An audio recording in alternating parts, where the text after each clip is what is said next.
Hello everyone, welcome to so education. तो दोस्तों, आज की इस पर्टिकुलर वीडियो के माध्यम से हम बात करने वाले हैं असिस्टेंट डायरेक्टर ऑफ एग्रीकल्चर यानी कि सहायक संचालक मध्य प्रदेश के द्वारा जो आपकी एग्रीकल्चर विभाग में यानी कि कृषि विभाग में भर्ती आई हुई है। इससे रिलेटेड हम यहाँ पर बात करेंगे एग्जाम पैटर्न संबंधित और साथ ही साथ कंप्लीटली जानेंगे सिलेबस जो इसमें क्या रहने वाला है। ऑफिशियली जो है एमपीपीएससी के द्वारा इसका ऑफिशियल सिलेबस जो है लॉन्च कर दिया गया है, रिलीज कर दिया गया है और साथ ही में कंप्लीट पेपर जो पैटर्न इसका रहने वाला है वो भी कंप्लीटली जो है बताया गया है। तो इसी को हम जो है डिटेल में यहाँ पर समझेंगे पेपर पैटर्न के बारे में। आपका कितने मार्क्स का जो है पेपर होना है, इंटरव्यू होना है या नहीं होना है, क्वालिफाइंग मार्क्स जो आपके क्या यहाँ पर रहने वाले हैं, वो ओवरऑल चीज़ों के बारे में हम यहाँ पर समझेंगे। पेपर जो है आपका किस तरह से होगा, ऑनलाइन होगा, ऑफलाइन होगा, ये चीज़ें हम यहाँ पर जानेंगे। सिलेबस के जो अलग अलग भाग यहाँ पर रहते हैं, कैसे कैसे उसे बांटा गया है अलग अलग भागों में और उसमें कौन कौन सी अलग अलग यूनिट्स और टॉपिक हमारे मेंशन किए गए हैं। ठीक है, तो ये सारी चीज़ें हम इस कंप्लीट वीडियो के माध्यम से जानने वाले हैं। तो लास्ट तक वीडियो में बने रहिएगा और अपने दोस्तों के साथ भी वीडियो शेयर कर लीजिएगा। साथ ही साथ इससे पहले देखिए कंप्लीट वीडियो हमने इससे रिलेटेड जो है आपके लिए लाई थी, वो वीडियो भी आपको इसी चैनल में जो है वो मिल जाएगी। लिंक वीडियो की डिस्क्रिप्शन में जो है आपको प्रोवाइड करा दिया जाएगा, जिसमें कंप्लीट जो है इस पोस्ट के बारे में जानकारी दी गई है। कितनी नंबर ऑफ पोस्ट है, कौन कौन सी कैटेगरी के लिए जो है यहाँ पर पोस्ट है, वो सारी जानकारी उसमें है। कौन अप्लाई कर सकते हैं, एलिजिबिलिटी क्या यहाँ पर रहती है, वो ओवरऑल चीजें जो, और साथ ही साथ कब से जो है आपके एग्जाम फॉर्म शुरू होने वाले हैं, कब जो है एंड होंगे, फीस वगैरह सारी चीजें जो है पहले ही आपको प्रोवाइड करा दी गई है, जानकारी दे दी गई है। तो वीडियो अगर नहीं देखी है तो वीडियो जाकर के जरूर देखिएगा, डिस्क्रिप्शन में आपको लिंक मिल जाएगा।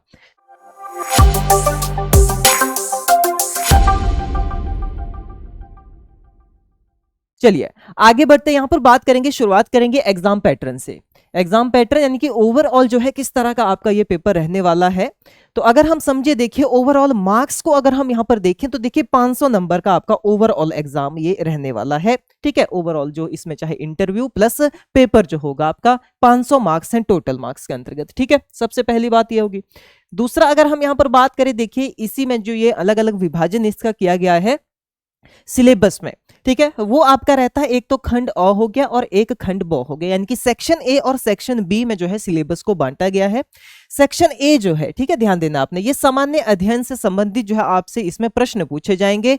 पेपर टाइप कैसा होने वाला है आपका, ऑब्जेक्टिव टाइप होने वाला है, ये आपने ध्यान देना यहाँ पर। ठीक है, ऑब्जेक्टिव टाइप पेपर होगा, ओएमआर बेस्ड जो है ये पेपर होगा। अब इसमें जो आपका सेक्शन ए है वो है सामान्य अध्ययन का, यानी कि यहाँ पर जो है जनरल स्टडी से रिलेटेड है। प्रश्नों की संख्या कितनी रहने वाली है, 50 प्रश्न आपसे जो है यहाँ पर पूछे जाएंगे। नंबर कितने रहेंगे, 150 नंबर के जो आपके 50 प्रश्न यहाँ पर होने वाले हैं। दूसरा जो इसका सेक्शन बी है वो एग्रीकल्चर रिलेटेड है ओवरऑल, और उसकी 10 यूनिट्स आपकी यहाँ पर मेंशन की गई हैं। तो उन एग्रीकल्चर में से और एग्रीकल्चर के मैक्सिमम जितने भी एलिट सब्जेक्ट है, कंसर्न सब्जेक्ट है, वो यहाँ पर आपसे पूछे जाएंगे। ठीक है, कितने मार्क्स का जो है यहाँ पर ओवरऑल आपका ये रहने वाला है, 300 मार्क्स का, और क्वेश्चन आपसे 100 पूछे जाएंगे। यानी कि कुल मिलाकर के अगर हम बात करें तो 150 क्वेश्चन आपके यहाँ पर रहने वाले हैं। सिमिलर इसी तरह का पैटर्न हमें जो है एफएसओ के पेपर में भी देखने को मिला था, तो सिमिलर इसी तरीके का पैटर्न यहाँ पर भी है। ठीक है, आपसे ओवरऑल जो है 150 क्वेश्चन पूछे जाने हैं। 50 क्वेश्चन जो है सामान्य अध्ययन के होंगे और जिसमें से बाकी के जो बच्चे 100 क्वेश्चन है वो एग्रीकल्चर के होंगे। ठीक है, सब्जेक्टिव क्वेश्चन जो आपके होंगे, और 50 नंबर का यहाँ पर साक्षात्कार यानी कि इंटरव्यू होने वाला है आपका। ठीक है, 50 नंबर का इंटरव्यू होगा। इंटरव्यू के लिए कोई भी ऐसे मिनिमम क्वालिफाइंग मार्क्स जो है यहाँ पर नहीं रखे गए हैं कि तभी आप इंटरव्यू में आ सकते हैं। ठीक है, इंटरव्यू के लिए स्पेसिफिक जो है यहाँ पर नहीं रखे गए, बाकी पेपर क्वालिफिकेशन के लिए मार्क्स जो है यहाँ पर जरूर रखे गए हैं। ठीक है, वो ध्यान देना आपने। जो ओवरऑल मार्क्स हो गए आपके, कितने हो गए, 500। आपको यहाँ पर समय कितना मिलेगा, देखिए ये जो आपका रिटन एग्जाम होने वाले हैं इसके लिए आपको समय मिलेगा 3 घंटे का। ठीक है, तो ओवरऑल आपने ये ध्यान देना है। क्लियर होगी इतनी चीजें, ठीक है, समझ जाना इस चीज को। 150 क्वेश्चन पूछे जाएंगे आपसे, सामान्य अध्ययन के 50 क्वेश्चन रहेंगे, एग्रीकल्चर के 100 क्वेश्चन उसमें रहेंगे। ठीक है, 50 नंबर का इंटरव्यू होगा। इसके बाद अगर हम यहाँ पर बात करें कि क्वेश्चन पेपर स्कीम क्या रहने वाली है यहाँ पर, तो देखिए 3 घंटे की जो है अवधि आपके यहाँ पर दी जाएगी, यानी कि 3 घंटे का टाइम दिया जाएगा एग्जाम के लिए। वहीं पर अगर हम बात करें जैसे जो खंड अ है उसमें से आपसे क्या 50 वस्तुनिष्ठ प्रश्न यानी कि आपसे जो है ऑब्जेक्टिव टाइप क्वेश्चन यहाँ पर पूछे जाएंगे। इसके अलावा जो है आपका खंड बी से आपसे 100 जो है ऑब्जेक्टिव टाइप क्वेश्चन यहाँ पर पूछे जाएंगे। ठीक है, और एग्जाम में क्वेश्चन का जो मार्किंग स्कीम यहाँ पर रहने वाली है वो क्या होगी, तो देखिए हर एक सही प्रश्न के लिए आपको जो है यहाँ पर 3 नंबर दिए जाएंगे। ठीक है, ध्यान देना है, हर एक प्रश्न के लिए कितने होंगे, 3 नंबर रहेंगे। नेगेटिव मार्किंग भी यहाँ पर है, उसके बारे में हम जानेंगे। ठीक है, तो ध्यान देना आपने, हर एक प्रश्न के लिए आपको सही उत्तर देने पर जो है 3 नंबर आपके लिए जो है यहाँ पर प्रोवाइड कराए जाएंगे। ठीक है, और कुछ चीजें और भी यहाँ पर मेंशन की गई है कि आपको जो ऑब्जेक्टिव टाइप क्वेश्चन आएंगे उसमें 4 ऑप्शन रहेंगे, ABCD 4 ऑप्शन उसमें रहने वाले हैं। आपको एक सही उत्तर वहां से जो है छांटना है। ठीक है, और उसको OMR पे फिल करना है। बाकी आप मल्टीपल क्वेश्चंस वगैरह जो है, मतलब मल्टीपल ऑप्शन जो है आप वहां पर अटेम्प्ट नहीं कर सकते। ठीक है, तो वो आपको, ये जो जनरल स्कीम रहती है तो सभी को पता होना चाहिए। ठीक है, इसके बाद अगर हम यहाँ पर बात करें, देखिए जो मिनिमम क्वालिफाइंग मार्क क्या रहने वाले, इस चीज पे ध्यान देना, ये काफी इंपॉर्टेंट है। देखिए यहाँ पर अगर हम बात करें, देखिए तो 40% जो है मिनिमम क्वालिफाइंग मार्क जो है यहाँ पर लाना अनिवार्य है। बट अगर हम बात करते हैं जो मध्य प्रदेश के ही, ठीक है, जो मध्य प्रदेश के ही अनुसूचित जाति, अनुसूचित जनजाति, ठीक है, SC ST हो गया, OBC हो गया, या आर्थिक रूप से कमजोर वर्ग यानी कि EWS हो गया, एवं दिव्यांग जन यानी कि फिजिकली हैंडीकैप्ड हो गए, इनकी अगर हम बात करते हैं तो इनके लिए जो है 10% की छूट दी गई है, यानी कि सिर्फ 30% जो है इनको लाने रहेंगे, जो मध्य प्रदेश के SC ST OBC EWS and PH category के अंतर्गत आते हैं। ठीक है, तो ये ध्यान देना आपने, क्लियर होगी इतनी चीजें। ठीक है, आगे हम यहां पर बात करते हैं, देखिए मार्किंग स्कीम की। तो मार्किंग स्कीम जैसे हमने बात की कि सही उत्तर देने पे आपको जो है 3 नंबर यहां पर प्रोवाइड कराए जाएंगे। ठीक है, यानी कि पॉजिटिव मार्किंग जो रहेगी यहां पर आपके लिए, वो कितनी रहने वाली है, 3 मार्क्स की यहां पर रहने वाली है। वहीं पर नेगेटिव मार्किंग की अगर हम यहां पर बात करते हैं, नेगेटिव जो है आपका कितना, 1 मार्क्स जो है यहां पर काटा जाएगा। ठीक है, कितना, 1 नंबर की जो है नेगेटिव मार्किंग रखी गई है। क्लियर होगी ये चीज। ठीक है, तो इन चीजों पे ध्यान देना है। आगे बात करेंगे यहाँ पर हम, क्वेश्चन पेपर जो है किस भाषा में आपका आएगा, किस लैंग्वेज में जो आपका क्वेश्चन पेपर आने वाला है। तो देखिए बाइलिंगुअल ये रहेगा। क्लियरली जो है आयोग के द्वारा ये बताया गया कि प्रश्न पत्र का खंड अ विषय सामान्य अध्ययन एवं खंड ब विषय जो एग्रीकल्चर है यानी कि कृषि है, इसका जो प्रश्न पत्र है हिंदी एवं अंग्रेजी दोनों भाषाओं में होगा। क्लियरली जो इनके द्वारा ये बताया गया है, यानी कि कैसा रहने वाला है, बाइलिंगुअल जो है रहने वाला है। ठीक है, बाइलिंगुअल रहने वाला है आपका पेपर। आगे बात करेंगे हम, देखिए यहाँ पर इंटरव्यू होना है, नहीं होना है, होना है तो कितने मार्क्स का आपका रहने वाला है। ठीक है, और ओवरऑल जो है आपका किस तरह से ये स्टेजेस जो है चलेंगे एग्जाम की। जैसे सबसे पहले आपको क्या करना है यहाँ पर ध्यान देना है, आपका जो चयन प्रक्रिया है, आपका एक जो एग्जाम होना है जिसमें आपसे खंड और खंड ब के जो प्रश्न है वो पूछे जाएंगे, वो OMR बेस्ड होगा और ऑब्जेक्टिव टाइप होगा। ठीक है, उसके बाद जो है यहाँ पर देखा जाए तो आपका इंटरव्यू होगा जो 50 नंबर का रहेगा। ठीक है, 50 नंबर का इंटरव्यू रहेगा। इंटरव्यू के लिए किसी तरह की कोई यहाँ पर मिनिमम मार्क्स जो है नहीं रखे गए हैं कि आपके इतने ही मिनिमम मार्क्स आने चाहिए।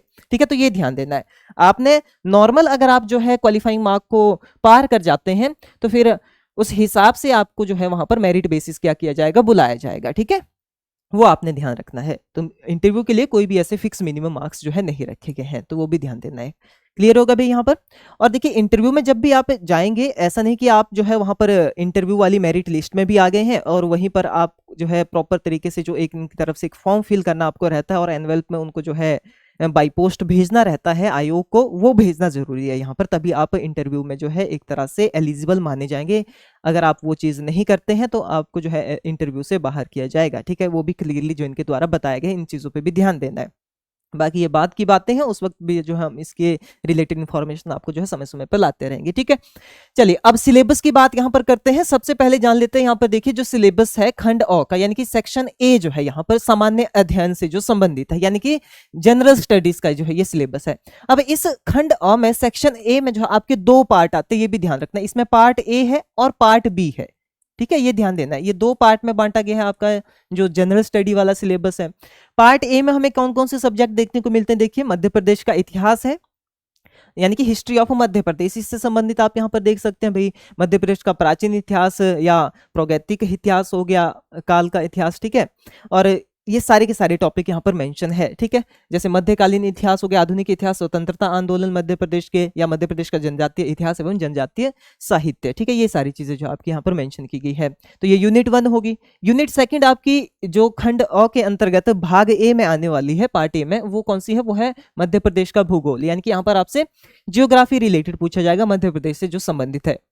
यानी कि मौसम संबंधी, जलवायु संबंधी, तापमान, मिट्टियां, ठीक है, इस सभी से जो है ये रिलेटेड रहने वाला है। प्रमुख नदियां, प्रमुख पर्वत, ये सारी चीजें इसमें इंक्लूड की गई हैं, ठीक है। या जैसे कि जो विद्युत परियोजनाएं हैं, गैर पारंपरिक ऊर्जा स्रोत हो गए, प्रमुख खनिज पदार्थ कौन कौन से यहाँ पर रहते हैं, ठीक है, जनसंख्या वगैरह, जनसंख्या में वृद्धि, जनसंख्या का आकार, खाद्य प्रसंस्करण उद्योग, ये सारी चीजें यहाँ पर मेंशन की गई हैं। इसके बाद देखिए जो यूनिट थर्ड आपकी है, ठीक है, ये अगर हम यहाँ पर बात करें तो यूनिट थर्ड के अंतर्गत देखिए आपसे यहाँ पर पूछा गया है मध्य प्रदेश की राजनीति के बारे में, ठीक है, यानी कि पॉलिटिक्स से रिलेटेड है ये आपका, ठीक है, पॉलिटिकल साइंस से रिलेटेड है। जैसे कि अगर हम बात करें राज्यपाल, मुख्यमंत्री, मंत्रिमंडल क्या है, विधानसभा, उच्च न्यायालय, लोकायुक्त, ये सारी चीजें जो आपको यहाँ पर पढ़नी है, कंप्लीट सिलेबस जो यहाँ पर दिया गया है, ठीक है। तो ये चीजें आप जो है देख सकते हैं। राज्य सचिवालय, मुख्य सचिव, ठीक है, सभागायुक्त हो गया, संभागायुक्त हो गया, पुलिस कमिश्नर, ये सारी चीजें, ठीक है, ये आपको जो है यहाँ पर पढ़ना है, यानी कि पॉलिटिकल रिलेटेड ये सारा का सारा जो है सिलेबस मेंशन किया गया है, ठीक है, यूनिट नंबर 3 में। अब देखिए भाग बॉ है इसका, ये तो भाग और था, भाग बॉ भी इसका जो है यहाँ पर मेंशन किया गया है। मध्य प्रदेश की अर्थव्यवस्था, यानी कि आपका इकोनॉमी से रिलेटेड है, इकोनॉमिक से रिलेटेड आपको जो है यहाँ पर पढ़ना है।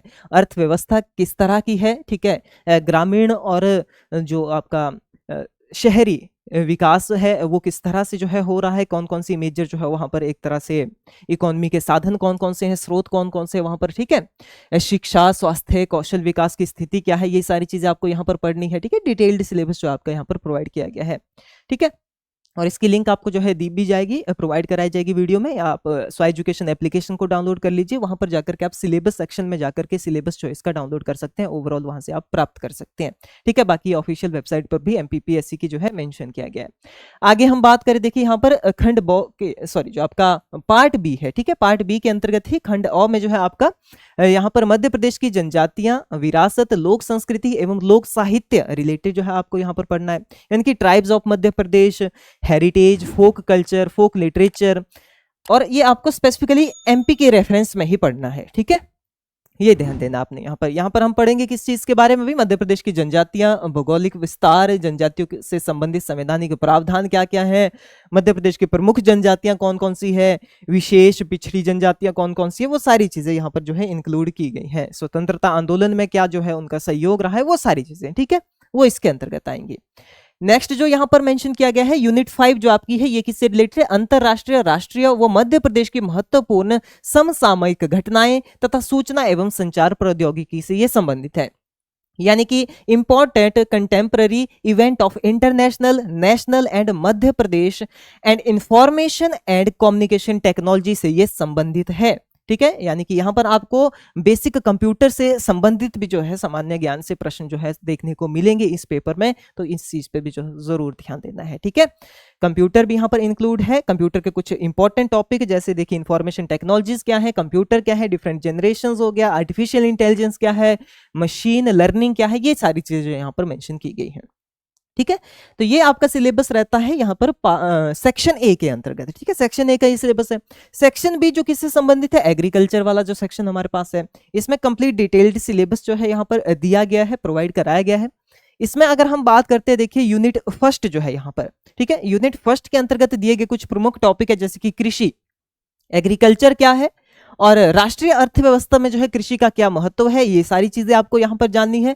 कृषि पारिस्थितिक क्षेत्र तथा फसल एवं पौधों का भौगोलिक वितरण के बारे में आपको जानना है, यानी कि एग्रो इकोलॉजिकल जोन्स हो गए, एग्रो क्लाइमेटिक जोन्स हो गए, कौन कौन सी फसलें जो है किस किस जोन के अंतर्गत आती हैं, वो सारी चीजें, ठीक है।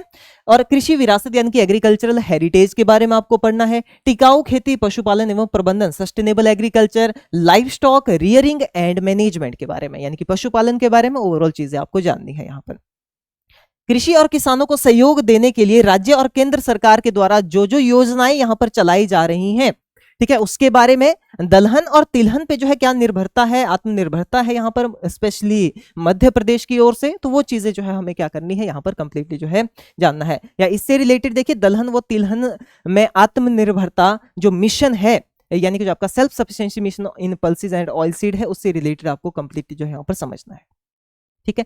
सेकेंडली जो दूसरी यूनिट यहां पर मेंशन की गई है, इसके अंतर्गत जो टॉपिक आते हैं वो आपके क्रॉप प्रोडक्शन से संबंधित है, कौन कौन सी फसलें जो है मध्य प्रदेश में उगाई जाती है, मुख्य फसलें कौन कौन सी है, और फसलों की जो ओवरऑल पैकेज ऑफ प्रैक्टिसेस क्या रहती है, क्या जो है बीज दर मध्य प्रदेश में रहती है, कितना जो है उत्पादन मध्य प्रदेश में अलग अलग फसलों को होता है, कौन कौन सी फसलों में मध्य प्रदेश जो है अग्रणी राज्य है, ये सारी चीजें जो हमें यहाँ पर समझनी है। क्या क्या क्रॉपिंग पैटर्न अपनाए जाते हैं, पद्धतियां क्या क्या रहती हैं यहाँ पर फसलों के अंतर्गत, वो चीजें जाननी है। ठीक है, ओवरऑल पैटर्न्स क्या जो है यहाँ पर अपनाए जाते हैं, किस किस प्रकार की कृषि होती है, खेती जो है किस किस मेथड के थ्रू की जाती है, किन किन गतिविधियों के द्वारा जो है की जाती है, वो सारी चीजें यहाँ पर आपको ध्यान देनी है।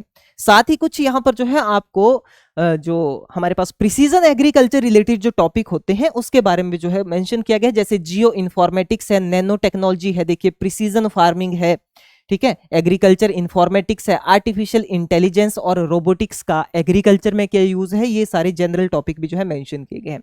इसके साथ साथ ऑर्गेनिक फार्मिंग क्या है, जैविक खेती क्या है, क्या उसके फायदे हैं, ठीक है, उससे क्या जो है लाइवलीहुड के रिसोर्सेज तैयार होते हैं, वो सारी चीजें इसमें इंक्लूड की गई हैं।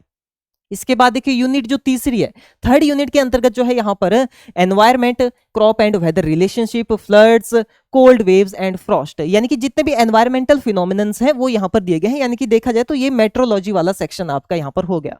मेजरली कैसा है, ये मौसम विज्ञान संबंधित है, मेट्रोलॉजी वाला ये सेक्शन है। पर्यावरण, फसल और मौसम के आपस में जो भी लिंकेजेस होते हैं, क्या क्या उनमें नई नई टेक्नोलॉजीज वगैरह आई हैं, ठीक है, जैसे रिमोट सेंसिंग हो गया या कंटीजेंट क्रॉप प्लानिंग हो गई, ये सारी की सारी चीजें जो है यहाँ पर कंप्लीटली मेंशन की गई इसके अंतर्गत। ठीक है, तो ये ध्यान देना है, काफी इंपॉर्टेंट है भी। ठीक है, तो ये एक तरह का मेट्रोलॉजी का यानी कि मौसम विज्ञान वाला सेक्शन हो गया। आगे अगर हम बात करते हैं यहाँ पर यूनिट जो फोर्थ यूनिट मेंशन की गई है वो है सॉइल साइंस से संबंधित। इसमें मेजर फोकस किया गया है सॉइल पे, फर्टिलाइजर पे और न्यूट्रिएंट पे, ठीक है, यानी कि पोषण पे जो है यहाँ पर प्लांट न्यूट्रिशन पे मेजर फोकस किया गया है।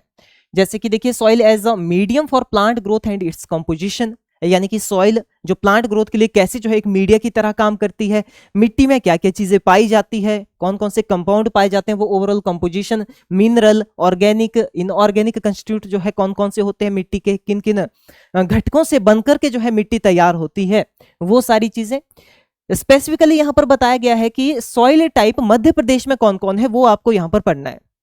ठीक है, यही कुछ चीजें आपकी वहां पर भी जीके वाले पोर्शन में भी जो है मेंशन की गई है, जैसे मिट्टियां क्या है, जलवायु क्या है, तो कुछ कुछ टॉपिक आपके यहाँ पर, बट ये मेजरली आपके जो है एग्रीकल्चर पर्सपेक्टिव में आपको जानना है, बट वो भी आपके लिए फायदेमंद रहेगा, ये भी आपके लिए जो है फायदेमंद रहेगा, दोनों जगह पर आपको पढ़ने की जरूरत नहीं रहेगी, यानी कि वो वाला सिलेबस आपका यहाँ से भी कवर हो जाएगा इस जगह से। ठीक है, तो ऐसे टॉपिक भी यहाँ पर देखने को मिलते हैं। सॉइल से रिलेटेड है ओवरऑल मिट्टी के बारे में, फिजिकल प्रॉपर्टीज क्या है, केमिकल प्रॉपर्टीज क्या है, बायोलॉजिकल प्रॉपर्टीज क्या है, न्यूट्रिएंट अपटेक कैसे होता है, एसेंशियल न्यूट्रिएंट कौन कौन से, उनके क्या फंक्शन है, डेफिशिएंसी सिम्टम्स भाई क्या है उनके, ठीक है, साइकिलिंग कैसे होती है न्यूट्रिएंट की जो है एटमॉस्फेयर में या एनवायरनमेंट में, वो सारी की सारी चीजें। फर्टिलाइजर के बारे में देखिए पूरा दिया गया है, चाहे वो ऑर्गेनिक हो, स्ट्रेट हो, कम्प्लेक्स हो, इनऑर्गेनिक हो, सिंथेटिक फर्टिलाइजर हो, वो सारी की सारी चीजें। न्यूट्रिएंट मैनेजमेंट का टॉपिक दिया गया है, इंटीग्रेटेड न्यूट्रिएंट मैनेजमेंट, यानी कि हम एकीकृत तरीके से कैसे जो है यहाँ पर प्रबंधन कर सकते हैं पोषण का, ठीक है, वो सारी चीजें। मिट्टियों के बारे में प्रॉब्लमेटिक सॉइल, यानी कि कौन कौन सी जो है खराब मृदाएं होती हैं, अनफेवरेबल सॉइल्स होती हैं, जैसे सलाइन सॉइल, एल्केलाइन सॉइल, ठीक है, जो क्षारीय मृदा हो गई, अम्लीय मृदा हो गई, ठीक है, वो चीजें यहाँ पर मेंशन की गई है। सॉइल का अगर हम बात करें, टेस्ट बेस्ड भी कुछ यहाँ पर आपके लिए जो है सिलेबस में मेंशन किए गए कंसेप्ट है, जैसे soil test based crop response हो गया, ठीक है, concept and soil water management irrigation method, वो भी यहीं पर मेंशन किया गया है। इरोजन रिलेटेड, यानी कि सॉइल में होने वाली प्रॉब्लम जैसे मृदा अपरदन है, ठीक है, उसको कैसे ठीक किया जा सकता है, rain water conservation, rain water harvesting वगैरह, ठीक है, वो टॉपिक कुछ यही सिमिलर टॉपिक जो है आपके जो एफएसओ एग्जाम था उसके सिलेबस में जो एग्रीकल्चर मेंशन था उसमें जो है मेंशन किए गए थे। ठीक है, तो ये चीजें आपको यहाँ पर पढ़नी है ओवरऑल सॉइल साइंस। ठीक है, यूनिट नंबर 4 में। यूनिट 5 की अगर हम यहाँ पर बात करें, देखिए आपको principle of plant physiology with reference to plant nutrition, यानी कि यहाँ पर ये थोड़ा फिजियोलॉजी रिलेटेड सेक्शन आपका है, पौधों के बारे में आपको यहाँ पर जानना है, पौधे कैसे एब्जॉर्प्शन करते हैं, कैसे उनके अंदर ट्रांसलोकेशन होती है न्यूट्रिएंट्स की, कैसे उनका जो है ओवरऑल मेटाबॉलिज्म चलता है, फोटोसिंथेसिस और रेस्पिरेशन यानी प्रकाश संश्लेषण की प्रक्रिया, श्वसन की प्रक्रिया पौधों में कैसे होती है, ग्रोथ और डेवलपमेंट कैसे होती है, वृद्धि कैसे होती है, विकास कैसे होता है, वो चीजें। प्लांट हार्मोन के बारे में आपको जानना है यहाँ पर, जैसे auxin, gibberellin, cytokinin, ethylene, FCC acid, ठीक है, ये सारी चीजें ये आपको जो है यहाँ पर पढ़ना है। ये फिजियोलॉजी वाला आपका जो है यूनिट होगी, यूनिट नंबर 5। ठीक है, आगे आपको देखिए यूनिट नंबर 6 में मेंशन किया गया है जेनेटिक्स और प्लांट ब्रीडिंग से रिलेटेड जो आपकी ये यूनिट है। यहाँ पर आपको क्या क्या चीजें देखिए यहाँ पर समझनी है, element of genetics and plant breeding applied in improvement of crop, यानी कि ओवरऑल कौन कौन से प्रिंसिपल प्रैक्टिसेस मेथड हम अपनाते हैं जेनेटिक्स के और प्लांट ब्रीडिंग के, जिनसे हम जो है फसल में सुधार लाते हैं, फसल सुधारने के लिए, फसल की इंप्रूवमेंट के लिए। वो चीजें प्लांट वेराइटल डेवलपमेंट से रिलेटेड प्रोसेसेस के बारे में, हाइब्रिड कैसे बनते हैं, कंपोजिट्स कैसे बनते हैं, इंपॉर्टेंट जो वेराइटीज हैं क्रॉप की वो कौन कौन सी है, क्या क्या उनमें जो है एक तरह से स्पेसिफिक कैरेक्टरिस्टिक है, फीचर है, वो चीजें हमको जाननी है। देखिए आईपीआर के बारे में यहाँ पर मेंशन किया गया, इंटेलेक्चुअल प्रॉपर्टी राइट्स के बारे में, ठीक है, वो हमें यहाँ पर बात करनी है। ट्रेडिशनल लैंड रेसेस और जीनोटाइप ऑफ क्रॉप्स, यानी कि स्पेसिफिक कुछ लैंड रेसेस जो पुराने समय से चलते आ रहे हैं, ठीक है, अभी तक जो है फार्मर उनको उगाते जा रहे हैं, क्या उनके फीचर्स वगैरह, वो सारी चीजें हमको यहाँ पर पढ़नी है। बायो फोर्टिफिकेशन और जीएम क्रॉप्स के बारे में हमें जानना है यहाँ पर, ठीक है। Seed classification, certification, GI tag के बारे में हमें यहाँ पर कंप्लीटली बात करनी है, सीड सर्टिफिकेशन कैसे की जाती है, ठीक है। और एक तरह से जीआई टैग, ठीक है, जीआई टैग भी यहाँ पर मेंशन किए गए हैं, किन किन फसलों के लिए जो है यहाँ पर जीआई टैग प्रोवाइड किया गया है, किस क्षेत्र से वो संबंधित है, वो चीजें भी हमको पढ़नी रहेगी यहाँ पर, ठीक है। ये होगी आपकी यूनिट नंबर 6। यूनिट नंबर 7 में यहाँ पर आपका हॉर्टिकल्चर से रिलेटेड है, ये हॉर्टिकल्चर का सेक्शन हो गया, पूरा का पूरा आपका यूनिट होगी।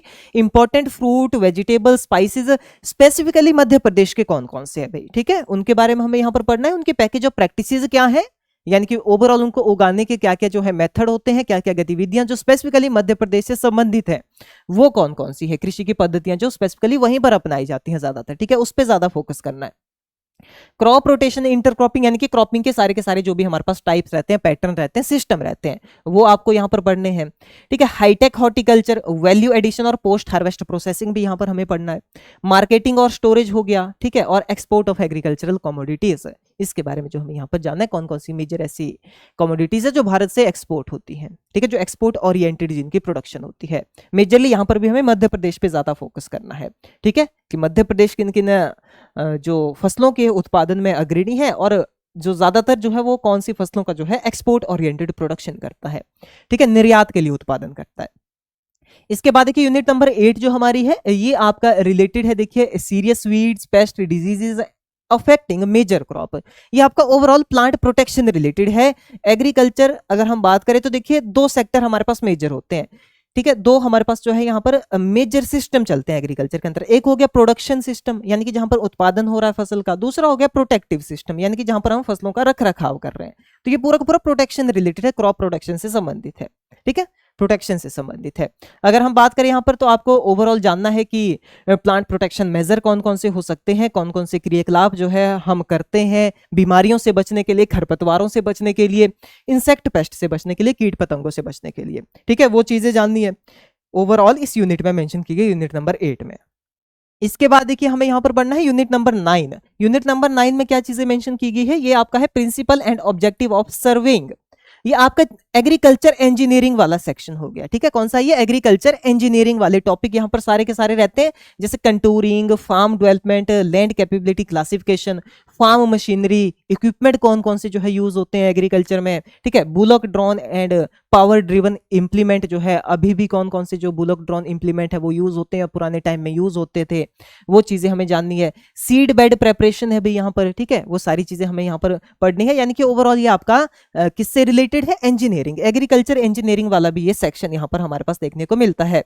रिन्यूएबल एनर्जी का एग्रीकल्चर में क्या यूज है, वो सारी चीजें, ठीक है, ओवरऑल एग्रीकल्चरल इंजीनियरिंग है ये, ठीक है। इसके बाद जो फाइनल 10th यूनिट यहां पर मेंशन की गई है वो आपकी है इकोनॉमिक्स से रिलेटेड, ठीक है, ये जो है आपका अर्थशास्त्र से संबंधित है, जिसमें हमें इकोनॉमिक्स को एग्रीकल्चर से संबंधित फैक्टर के साथ जोड़ते हुए यहां पर क्या है उसको स्टडी करना है। फार्म प्लानिंग के बारे में, मैनेजमेंट के बारे में, कौन सी प्रॉपर फार्म मैनेजमेंट प्रैक्टिसेस की जा सकती हैं जिससे हायर प्रोडक्शन जो है यहां पर ली जा सके, वो चीजें जाननी है हमें, ठीक है, प्रोडक्शन रिलेशनशिप।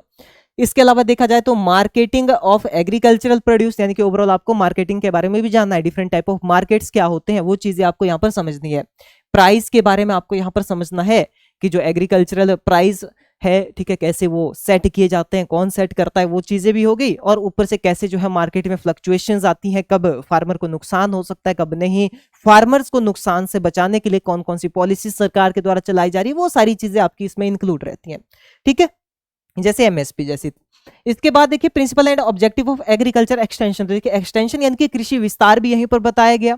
कैसे जो है कोई भी नई वैरायटी बनती है, मशीन बनती है, वो कैसे फार्मर तक पहुंच पाती है, उसकी जानकारी हम फार्मर्स तक पहुंचाते हैं, वो एक्सटेंशन के अंतर्गत आता है, कृषि विस्तार हो गया।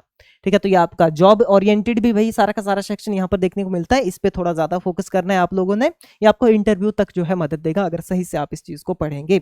ठीक है, ओवरऑल कम्युनिकेशन, फार्म ऑर्गेनाइजेशन, कैसे जो है आपकी रिस्पॉन्सिबिलिटीज क्या है, फंक्शंस जो है क्या रहते हैं किसी भी एक्सटेंशन एजेंट के। ठीक है, क्योंकि ये भी आपका एक्सटेंशन की फील्ड में ही वैकेंसी जो आई हुई है, तो इसलिए आपको ये मदद देगा भाई। वुमेन इन एग्रीकल्चर, ठीक है, महिलाओं का क्या योगदान है भाई कृषि में, जैसे सेल्फ हेल्प ग्रुप है भाई, एफपीओ वगैरह है, तो बढ़ चढ़कर उसमें भाग ले रही हैं।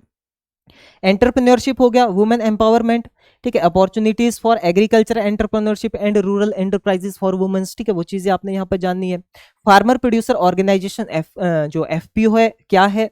ठीक है, स्टार्टअप स्कीम्स जो है क्या होती है, कौन कौन सी स्टार्टअप स्कीम करंटली जो है एक तरह से चलाई जा रही है। ठीक है, फंडिंग वगैरह कौन प्रोवाइड करता है, कोई भी स्टार्टअप होता है तो कहाँ से हम फंडिंग ले सकते हैं, जैसे नाबार्ड फंडिंग जो है प्रोवाइड करेगा। ठीक है, कौन कौन सी स्कीम्स इससे रिलेटेड है, वो भी हमें जो है यहाँ पर ओवरऑल चीजें जाननी है। तो ये आपका ओवरऑल सिलेबस हो गया जो किससे संबंधित है, आपका एडीए से रिलेटेड है। तो हमने ओवरऑल यहाँ पर इसको एनालाइज कर लिया कि क्या क्या चीजें आपको जो है यहाँ पर जाननी है, क्या क्या चीजें आपको यहाँ पर समझनी है।